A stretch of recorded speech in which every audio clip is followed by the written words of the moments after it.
Hi Year 10. I just thought I would spend a little bit of time going through the revision booklet that you've all received in school this week, so that if you forget anything that I've said in the assembly or if you've missed the assembly, you can use this video to remind you of how to use this revision booklet. Okay, so I'm just going to start and we'll have a good look at it. Okay, so I'm just going to go through the booklet, and first thing that we see is the Christmas Carol essay planning sheet. And this essentially is absolutely everything you would want to know about a Christmas Carol in order to do well in the exam. Obviously, there are more quotations you could learn, but as a starting point, this is the best place to start. So one thing that you could do is to use this simply as a way in which of just practicing your knowledge of the text. So it might be that you try and memorize the list of characters, and then you might want to cover it over again and see how many you can remember, and then check how well you did.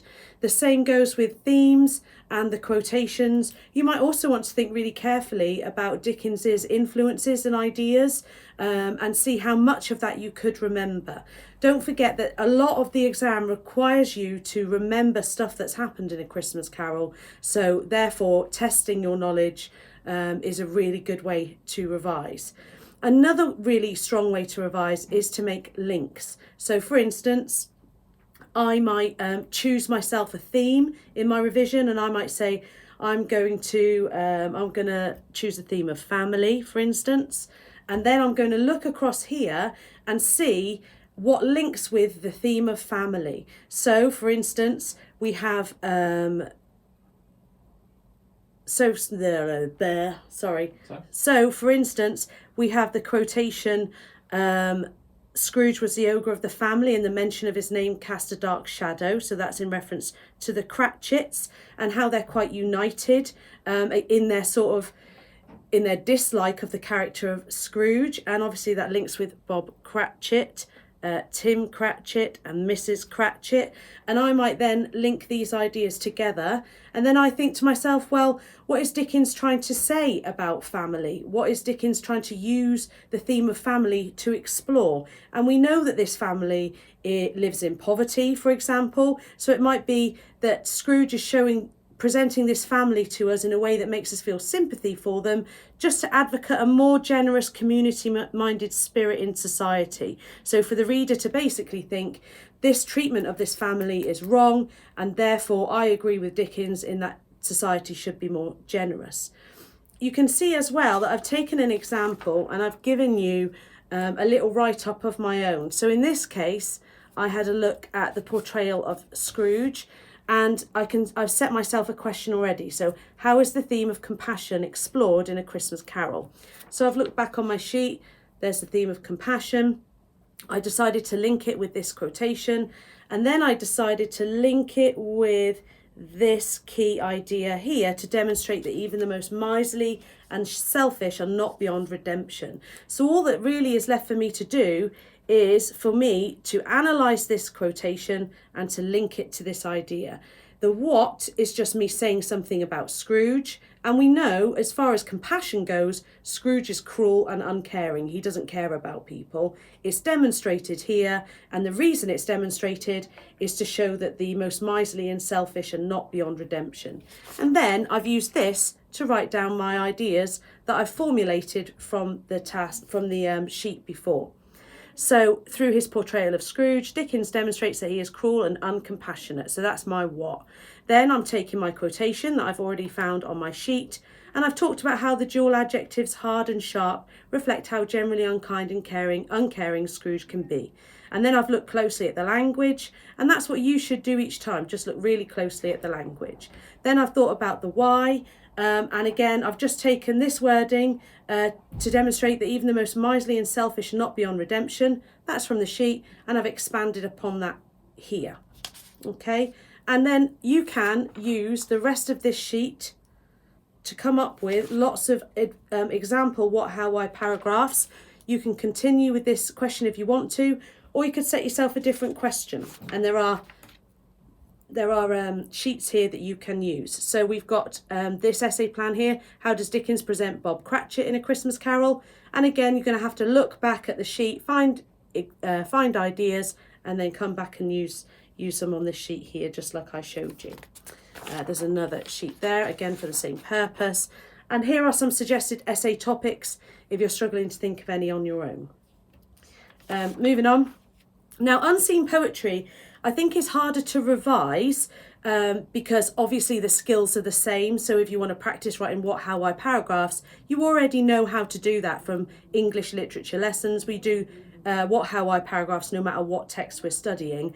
I think what you guys are finding a little bit more difficult is coming up with your own ideas and what to say about unseen poetry. So I've come up with 3 approaches that you can use. But the first thing you need to do is that you need to unpick the question and you need to read the poem. So I'm just going to quickly read the poem to you now. It's called Freewheeling, and it says, with concrete claimed elbows and knees, I grip the handlebars, as tight as the hand of my father when crossing roads. Almost outgrown stabilizer wheels, unscrewed and undoing, lay discarded beside the swings that sing out a safer song than this bicycle. My father, holding tight, keeping me upright, runs behind, his grip an umbilical cord between us, sewn from 100 shouted promises that he'll hold on. My father holds me in that moment before I'm gone. We gather up speed like celluloid gathers up light made immortal by images that will be replayed many years from now. My feet pedaling circles like a watermill, I glide through the air, eyes wide as I catch a glimpse of my father, no longer behind. He's laughing and cheering, and I am freewheeling. So it's a poem about a daughter who's learning to ride a bike and her father's helping her to do that. And ultimately she goes from fear to a level of independence there. So what we have to do first is obviously read the question. So how does the poet present the speaker's thoughts and feelings in the poem Freewheeling? Then we should unpick the question.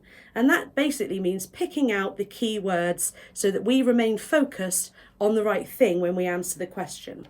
And it's all about the thoughts and feelings that are demonstrated in the poem Freewheeling. So we'll remain quite focused on that as we look through the rest of the booklet.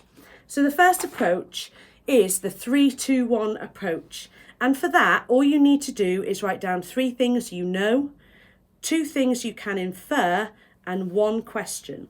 Now, I've given you the answers that I would have written on the next page, so we'll just have a look at that. So I've written down from this poem that I know that this is about a child learning to ride a bike with her dad. Near the end, the dad lets go to let the child do it alone, and then the child realises they are freewheeling. All of these things I am sure about, having read the poem.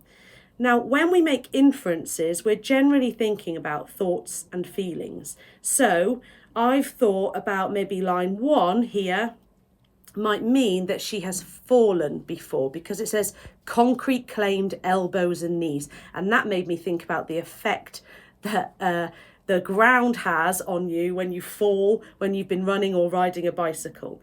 So it might show that she's fallen off before.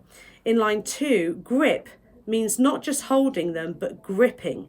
So they're using the word grip rather than hold, and that shows maybe that the person is tense and nervous. So there I've got an idea here of thoughts and feelings, and really I suppose what I'm saying here as well is that there's a sense of fear.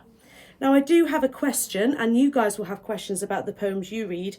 My question is, what is celluloid? I don't understand that word, and maybe that's something that I need to explore as I read the poem. It might be something that you just decide to ignore, but you're at least looking at what you know and what you don't know about a poem. So that's the first technique, and that's 3-2-1, and it helps you to get a base understanding of the poem. Okay, so number 2 technique is to imagine that you have 2 lines and you can place them at key moments in any poem. And that therefore means that you mark out 3 sections.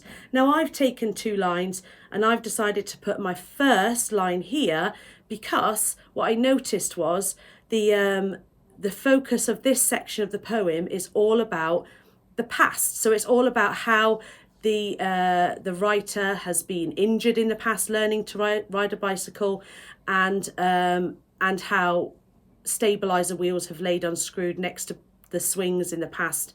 So this is where I would put the line first, here. Then the focus moves on to the father. And in this section, I can see that the father is described in a way in which suggests that he is very trustworthy. So we've got this line here: sown from 100 shouted promises that he'll hold on. So that's described as being like an umbilical cord between us, and that made me think of babies that are in the womb and how they are supported by their mother. This child feels supported by her father or his father. The next line I've decided to place here, because this is the moment at which the speaker gets going on the bicycle. And I've decided to section that there. You will make your own decisions. It's not really important where you place the line. It's more important that you have a reason for placing it there. We will all choose different things, but it just shows that we are getting an awareness of how the focus of a poem is shifting and changing. And it's just an idea that you might want to consider when you're in the exam. It might be as well that you're given an extremely small poem and you don't think that you could divide it into 3 sections. Just divide it into 2 sections. That works as well. It's always a good idea to label the sections very quickly in the exam so that you can at least have a look and a think about inferring thoughts and feelings that are shown in each section. The next thing that I'm suggesting that you try is to top and tail the poem. And that means to look really carefully at the start of the poem and at the end of the poem.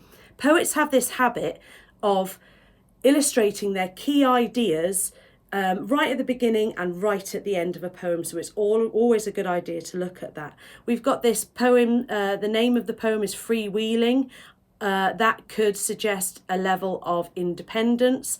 It also suggests a level of freedom to me and liberty. So maybe I should be writing these things down as an idea.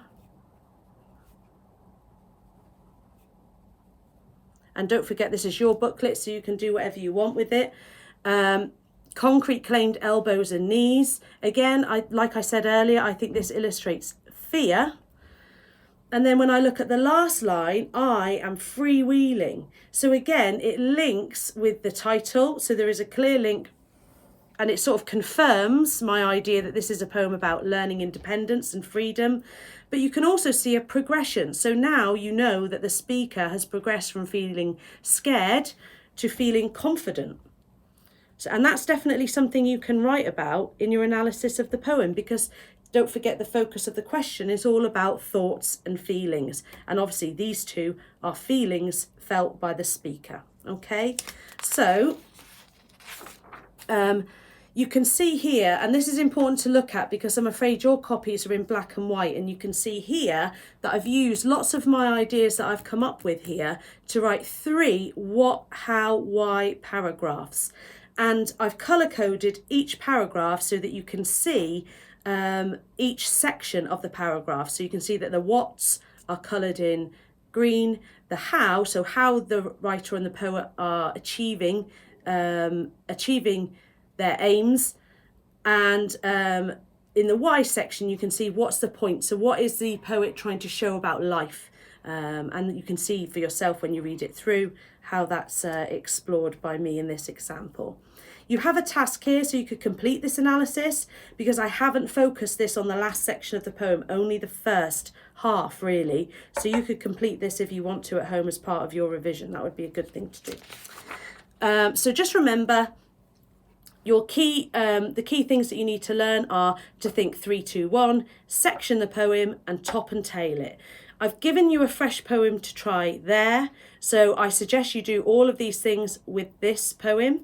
And then you can answer this question using my example of how to write what, how, why paragraphs there, okay?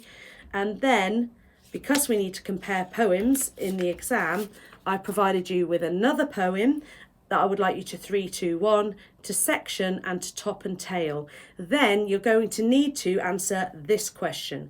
And this is the last question in the exam, and it will always get you to compare one poem with another.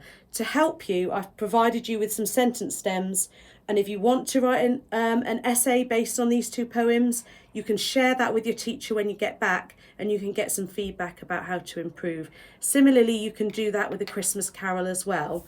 But that's essentially it. If you have any other questions, please ask your teachers. Other than that, make sure you do a little bit of revision every day. Don't overdo it, and certainly don't leave it all until the last minute. And that's basically it. Thank you very much.